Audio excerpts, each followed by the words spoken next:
Good morning सगळ्यांना, शुभ प्रभात. कसे आहात सगळे?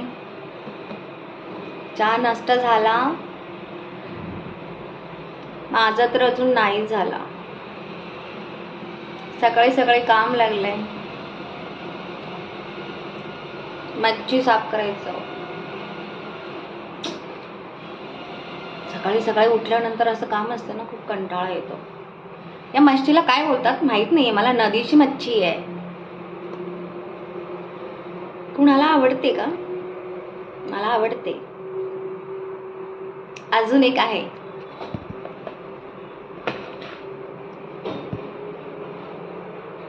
ही मळ्या मासा बोलतात याला. खायला चांगलं वाटतं पण बनवायला कंटाळा येतो. या मच्छी खायला.